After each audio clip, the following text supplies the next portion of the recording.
Iran और Israel के बीच शुरू हुई जंग अब बढ़ती जा रही है। अब इस जंग के और भीषण होने के आसार हो गए हैं, क्योंकि जंग में अमेरिका भी कूद गया है। अमेरिका ने रविवार को ईरान पर हमला किया और ईरान के 3 परमाणु स्थलों को निशाना बनाया। इसकी पुष्टि खुद अमेरिकी राष्ट्रपति डोनाल्ड ट्रंप ने की है। अमेरिकी राष्ट्रपति डोनाल्ड ट्रंप अमेरिकी समय अनुसार रात 10 बजे राष्ट्र को संबोधित किया। ईरान पर हमला करने के बाद ट्रंप ने देश को संबोधित किया, जिसमें ट्रंप ने कहा कि ईरान को युद्ध रोकने की चेतावनी, वरना अंजाम बुरा होगा। ईरान के पास अभी भी समय है, रुक जाए वरना और क्या तबाही मचेगी। ईरान ने कहा क्या कर रखा है, अमेरिका को सब पता है। अमेरिका का ऐसा हमला दुनिया ने कई दशकों से नहीं देखा था। इसमें ईरान के 3 न्यूक्लियर साइट तबाह किए गए हैं। अमेरिका की सेना दुनिया की सबसे बेहतरीन सेना है।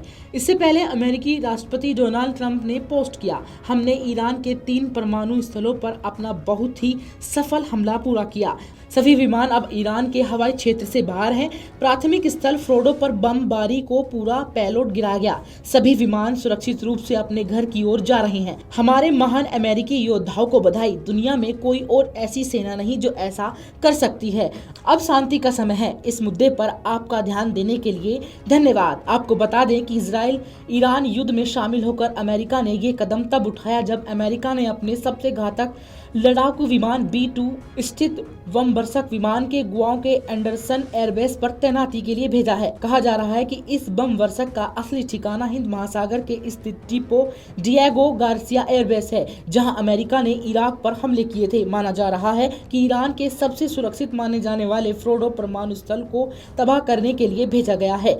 यह परमाणु स्थल जमीन में करीब 90 मीटर नीचे है। इसे तबाह करने में B-2 स्टील्थ बमवर्षक ही सक्षम है। इस बीच इजराइल ने कहा कि वह ईरान के खिलाफ लंबे अभियान के लिए तैयार है, क्योंकि वह ईरानी परमाणु और सैन्य स्थलों पर हमला जारी रखे हुए है। वहीं इजराइल हमलों से ईरान में मरने वालों की संख्या अब 430 हो गई है। स्वास्थ्य अधिकारियों ने बताया कि इस क्षेत्र में इजरायली हमलों के कारण 3500 से अधिक लोग घायल हुए हैं। वहीं इजराइल में अधिकारियों ने पिछले सप्ताह संघर्ष के बढ़ने के बाद से ही कम 24 लोगों की मौत की सूचना दी। यह हमला अमेरिका के लिए खतरनाक निर्णय होगा, क्योंकि ईरान पहले भी साफ कर चुका है कि यदि अमेरिका इजरायली हमलों में शामिल हुआ तो वो जवाबी कार्रवाई करेगा। ईरान के विदेश मंत्री अब्बास अगराची ने अमेरिका को स्पष्ट शब्दों में चेतावनी देते हुए कहा कि अगर वह युद्ध में सक्रिय रूप से भागीदार होता है तो सभी के लिए बहुत बहुत खतरनाक होगा।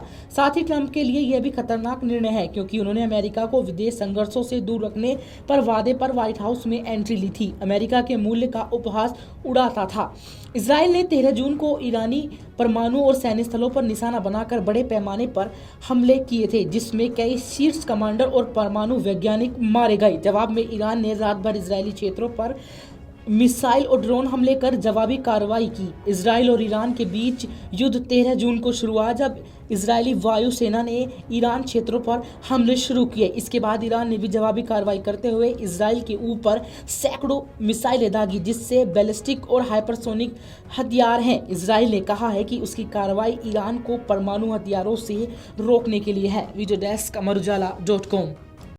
अगर आप ये वीडियो YouTube पर देख रहे हैं तो हमारे चैनल को सब्सक्राइब कर बेल आइकन दबाएं, और Facebook पर देख रहे हैं तो हमारे पेज को लाइक करें।